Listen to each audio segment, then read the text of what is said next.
Welcome, everyone. Welcome to the 2022 New Jersey International Film Festival Filmmaker Q&A session.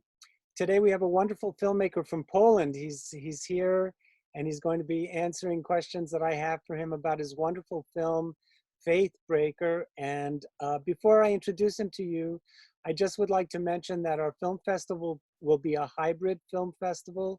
We will be having showings at the university, at Rutgers University, and we will also be showing the same films online. And I'll be telling you more about the showings at the very end, so stick around so I can show you how you can buy tickets and things like that. But today we have Piotr Złotorowicz, who is the director of Faithbreaker, a wonderful film that is set in Poland and features a young woman who's come back to take care of her mom who's suffering from illness, and she's reconnecting with her childhood boyfriend. And the film is basically a film about two families that are intertwined, and they live in a small town, and it's a fiction film. It's somewhat of a melodrama, right, Piotr? I think you could consider it that.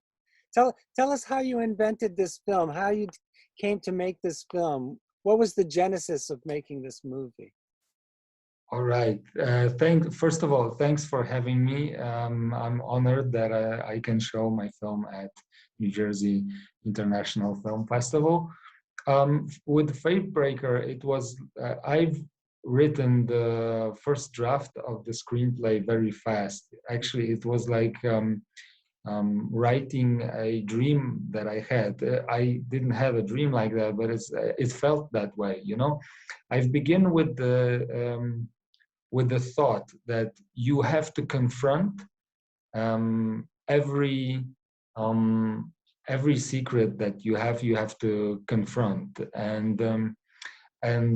so what I wanted to do is I wanted in my head to try to find a way that I can tell this story. So I've constructed a story that has a lot of middle ground, the gray area where maybe it's very hard to confront the truth. And at some point, I realized that my case was so strong that I can just, make a movie about a secret that is traveling from one generation to another generation, and that my case is so strong that I don't even know now if this secret is worth confronting, is worth revealing. And so this was the beginning of the process. So this is how this story came to life. It's a really wonderful story that I think isn't very much, at times I feel as if it is a dream. I'm not really certain if I'm seeing what's actually taking place or it's actually in the mind of one of the characters. And I think that was one of the things that we really liked, the jury that I was part of. We weren't certain if this is exactly what is taking place or it's fabrication. It's something that is made up. And also you play with time, right? We go back and forth in time. We go back to when we see the two characters, Ania and Alek, are the childhood friends, had her lovers as well. And we go back to a moment when Alek is reciting in front of his class where it's actually Anya's mom who's the teacher. And of course, there's a connection to Alek as well with the teacher that he calls professor. But we don't know that. And I don't want to tell people what actually takes place at the end of the film. I think it is a kind of mystery that you need to resolve and is resolved at the end of the film. But I think when we flash back to earlier moments, there is this house that the teacher is manipulating, and then one minute it's illuminated and full of light, and another minute it's dark.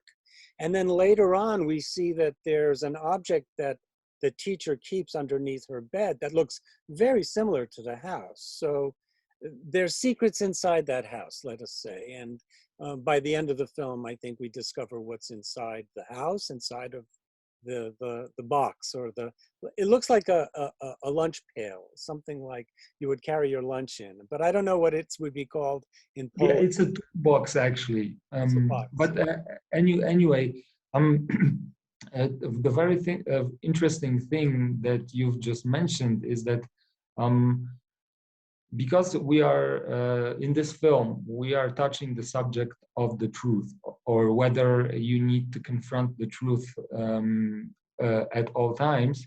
You Yeah, know, I felt that I needed to tell this from the perspective of every character, and yeah, I don't think that there is something like an absolute truth. So it was important for me to show what happened, or the memories of what happened before, from the perspective of my characters, and these perspectives are a little bit different. So as a viewer, you're kind of on a journey to discover the truth, but you will have to find the truth by combining the truths of the yeah, characters. yeah. I think So that's very well put. I mean, the sequence where at one moment we see Alec's father, Francis, driving, and he spies, Anya, who is sunning herself. She's sitting down and she's taking in some sun. She looks very beautiful. And you see the scene from his perspective. And then later on in the film, then you see it from Anya's perspective. And I thought that that was really, really well sculpted, because you shifted the time and the perspective as well. And then, so as a viewer, you do have to make those connections, which I really like films that make you work for meaning, because so many of the standard movies we have here in the United States, everything is spelled out for you. And it's nice to have a film that is kind of like a collage that you have to put together yourself. All right. Well, tell me about the cast. All the five central characters, which are Robert, who is married to Mara, who is the teacher, and they have a child named Anya. And then yeah, we have, of course, Francis, and then we also have Alko. And Alko, of course, is the love interest for Anya. Tell me about the actors who play these people. Maybe start with Julia, because she's the one that I first saw. Of course, I wanted to show you this too. We made up all of these postcards with images from your film. I don't know if you can see that, but I can see it. there you, Oh yeah, nice. I I, saw it for a moment because, oh yeah, yeah, nice, yeah. So it's hard nice. because I have one of these fake backgrounds, which is the image from Yeah, the I can see film. it. I I can will see it. send you Very all of nice. these. If you send me your address, I will send you, because we're using them to publicize the festival. So we used this I image like that. I like of that. Anya and Alec, who are well, they're in the process of making love. So I think Yeah. really beautiful Um, scene. But tell us about the actors. yeah, thank you very much. And I will give it to Julia. I'm sure she's going to love it, because like she likes the film. And so about the actors, with the older generation of actors, like the parents, right? We have so these are well-known Polish actors um, that we knew from me and my casting director. We knew them from different films, so all we had to do is just send them the script and ask them if they would like to be play in the movie. So this is how the casting went. We were looking for the particular constellations, because these people are families. We were looking for the perfect energies for those types of people.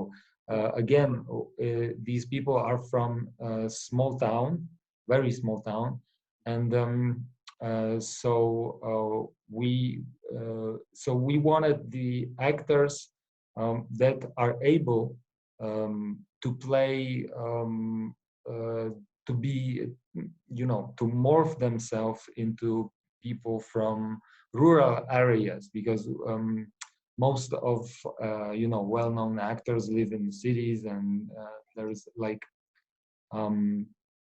I would say there is a lot of stuff that that you can kind of recognize by them. But this worked very well. And in case of the younger Julia Szczepańska and Mateusz Więcławek, we were casting, and we were looking for the energy of, we were looking for people that we feel that they can fall in love. So it was very important for us that they are able to give us this energy, and that works in our movie. So we were looking for pairs. We were casting for pairs, actually. So this was the particular thing that we did, that we were trying to match these young female actors with young male actors, and this is how we went through the casting. Did you choose Julia before you chose Mateusz? No, it was the other way same process. around. Yeah, it was like we've met with them, with many women, young women, and with many male actors, and then we tried to make pairs from these people, and then we would meet them with each other and try to to do a scene with them, a dialogue scene.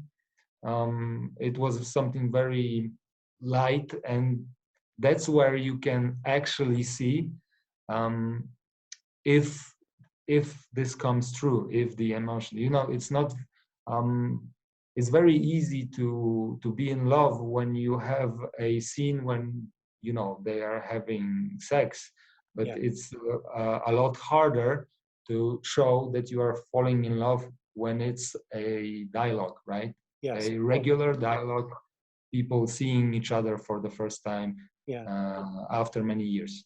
And I think that's the sequence also where they're reconnecting and they confront each other. He said, well, you didn't write to me when I was gone, and well, I wasn't that far away. You could have come and visited me. So there's still some hard feelings from when they left each other. And we don't know how long they've been apart. I mean, Julia says or Anya says to Alec, you do the math, because, she says she left for boarding school when she was 15. And then, you get the sense that 10 years probably have passed, something like that. Yeah, they're teasing. Yeah. I mean, like she's teasing him in the scene, Yeah, of course, because, she's interested in being with him, obviously, but there's still some regret that they were not able to make the connection sooner.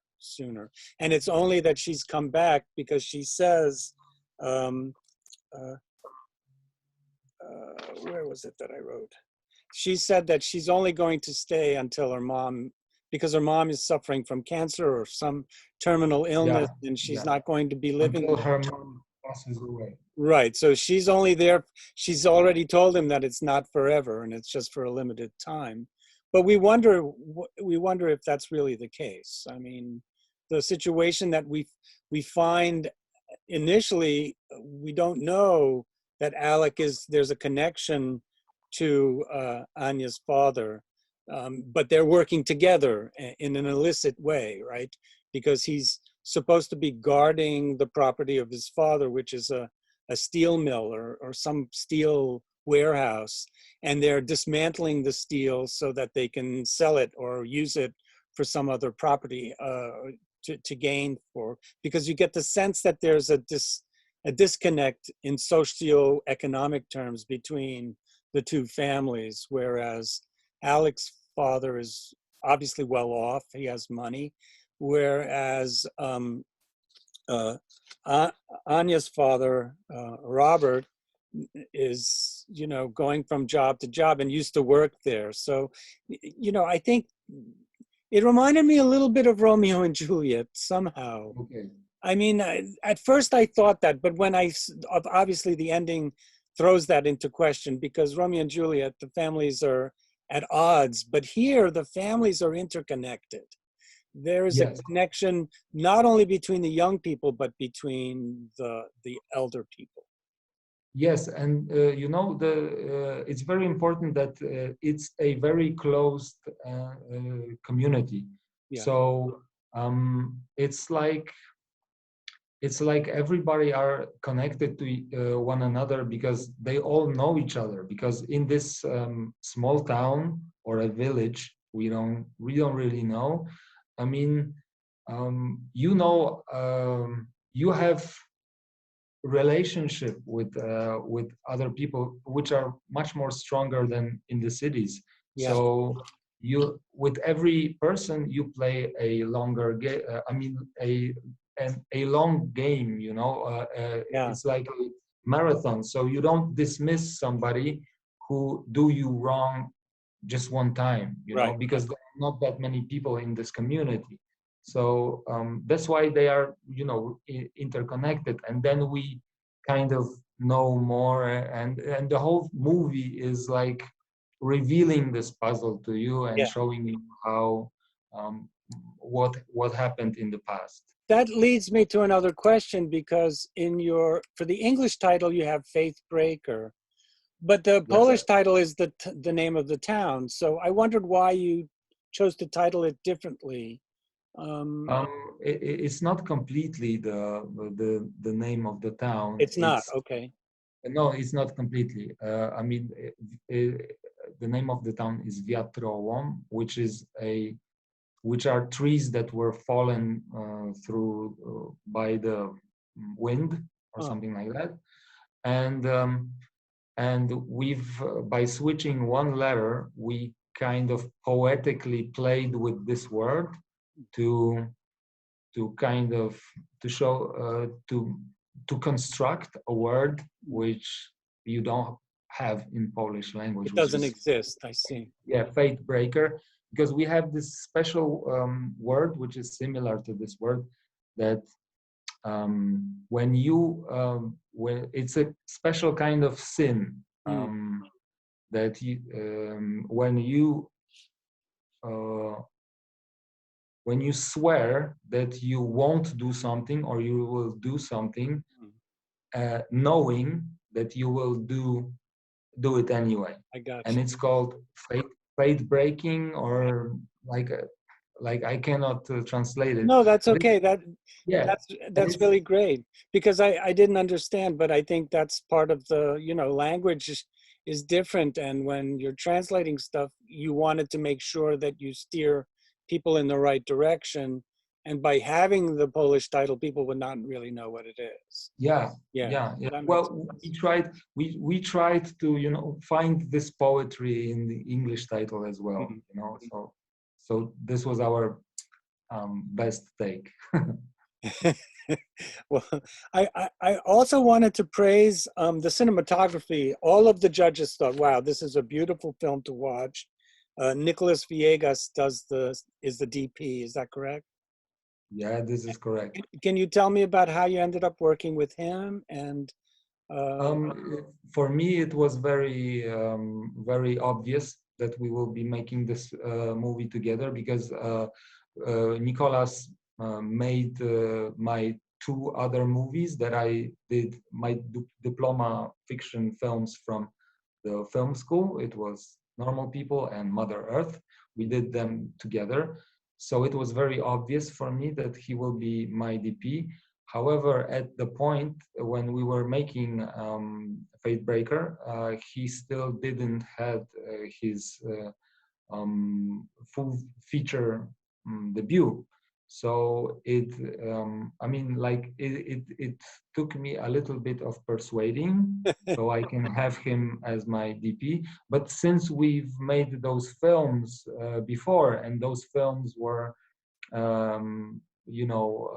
were at the festivals, and there was a distribution TV and VOD. So we were fortunate that they gave us the chance that there was more than one person who was debuting, you know. Yeah, It yeah. was me He's in very college. talented. His lighting, the lighting is just amazing. And, you know, it's not easy shooting at night, but he's able to Yeah. create excellent moods. And Yeah, and I think that his skills in feeling the actor and moving the camera, feeling the actor is yeah, amazing. So I always make sure that he does it by himself. awesome. Yeah, he's really terrific. And the music by Adam Walicki is also excellent too. Yeah, I mean, yeah, yeah.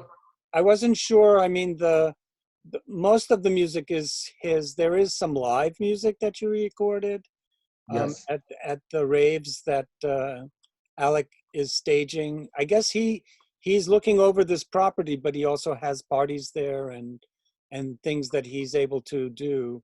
But do you think that Anya is able to pull Alec out of the kind of drug culture that he's in, or is it something that Alec is always going to have? Or we don't really know. I guess that would be a good follow-up movie, right? Yeah, we don't really know what's going. We kind of know that they're going to have to, you know, make those decisions by themselves. But then again, it's they are very different people because of their upbringing and Right. because they were separated. I guess that, you know, when we show them as these kids when they were 12, they were probably much more similar than they are now. Now, yeah. But I don't know. Maybe you know, maybe something good will happen. I feel that Alec has a lot of ambition. You know, as you know, he wants to be transferred to a new a factory of his Right. father. He doesn't want to guard this old factory that is practically guarding Yeah, it's rap metal. And I always felt when I was writing, it's maybe not very important in the film, but I always felt that he's helping the other guys to deconstruct all the scrap metal that they have there. So there is nothing more to guard, and he will be anymore. transferred Yeah. to a new property that his father, to a new factory, where he will have more. So I can see the hope, but again, we don't know. They We will don't know. have to make the Yeah, effort. yeah. I, And I, the film is not about this effort. The film is about, you know, um, uh, the secrets from different right, generations right. and how they can influence the reality here and now.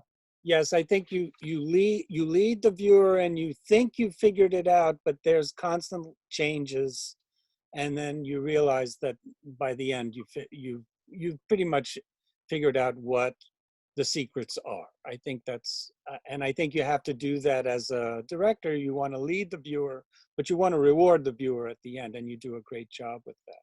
So Thank you. Thank you. okay, so I think we've given our viewers a taste of what's to come. You absolutely have to see Faithbreaker. We will be showing it on Sunday, June 5th. And let me just share screen with everyone so they can see how to get tickets and everything. I wanted to just do this.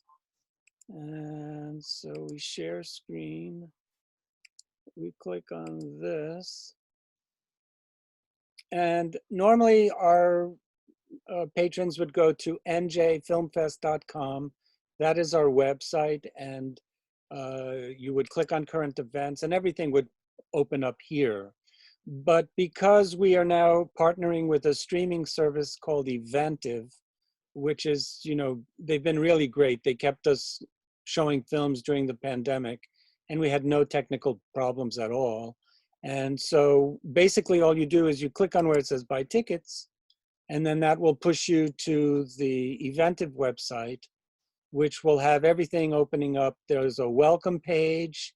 My computer is slow today for some reason, but it's coming. And so when you get to the home page, you will have basic information. The university is still requiring us to have face coverings and proof of vaccination for the live screenings.